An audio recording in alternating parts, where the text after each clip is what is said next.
Assalamualaikum warahmatullahi wabarakatuh. Perkenalkan, nama saya Muhammad Arifandi dari Agroteknologi di Aceh. Di sini saya akan menjelaskan bagaimana prosedur kegiatan sertifikasi benih jagung. Yang pertama, benih ditanam. Benih jagung yang akan diverifikasi harus berasal dari benih inti, benih penjenis, benih dasar, dan benih pokok. Kemudian areal sertifikasi benih. Areal sertifikasi benih harus dengan jelas batas-batas baik berupa parit, matang, jalan maupun tanda-tanda yang jelas lainnya. Kemudian persyaratan dan prosedur sertifikasi benih. Yang pertama, tanah optimal. Tanah yang digunakan untuk memproduksi benih jagung berasal dari tanah yang bebas bersertifikat. Diusahakan bekas tanaman lain, bukan bekas tanaman lain atau tanah bara. Kemudian isolasi. Tanaman jagung yang disertifikasi harus jelas terpisah dari tanaman varietas lainnya dengan jarak minimal 200 meter. Kemudian permohonan sertifikasi benih.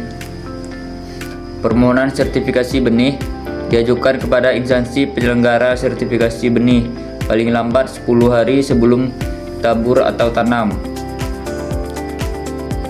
Kemudian pemeriksaan lapangan. Keberatuan pemeriksaan lapangan. Permohonan pemeriksaan lapangan harus disampaikan kepada institusi yang menangani masalah pengawasan mutu dan sertifikasi benih selambat-lambatnya 1 minggu sebelum pemeriksaan lapangan. Pemeriksaan lapangan ini terdiri dari pemeriksaan alat panen atau pengolahan benih yang dipanen dan diolah, diawasi oleh institusi yang menangani masalah pengawasan mutu dan sertifikasi benih.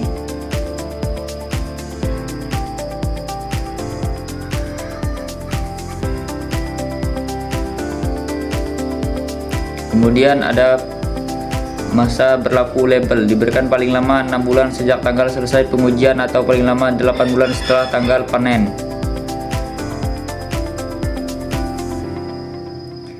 Pemeriksaan lapangan. Untuk menjaga mutu benih perlu dilakukan pemeriksaan lapangan.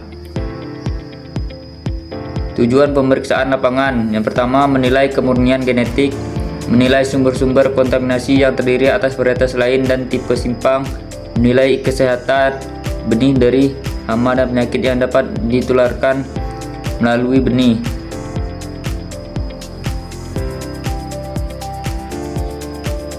Kemudian ada pemeriksaan laboratorium. Untuk memperoleh hasil uji yang dapat dipertanggungjawabkan, maka setelah itu dilakukan uji laboratorium.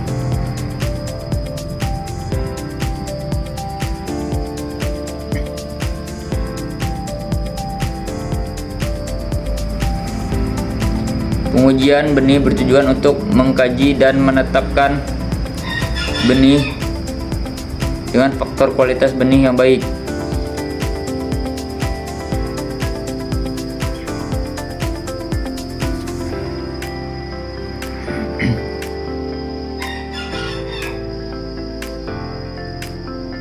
Di pengujian laboratorium ada pengujian kadar air benih.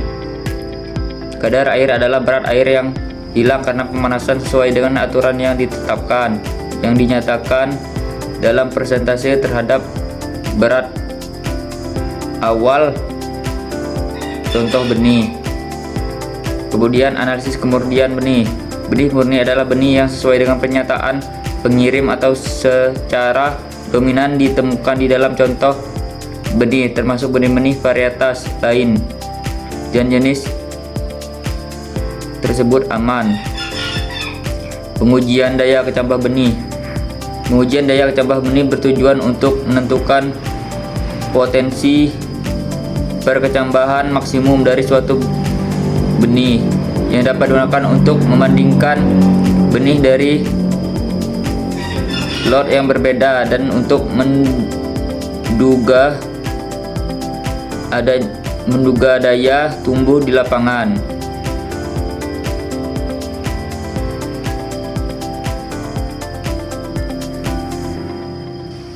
Selanjutnya ada jenis-jenis label benih. Yang pertama ada benih penjedis BS atau breeder seed dengan label kuning, yaitu benih yang dihasilkan oleh pemulia tanaman atau breeder dan memiliki tingkat kemurnian sangat tinggi. Benih penjenis berada di bawah pengawasan pemulia langsung.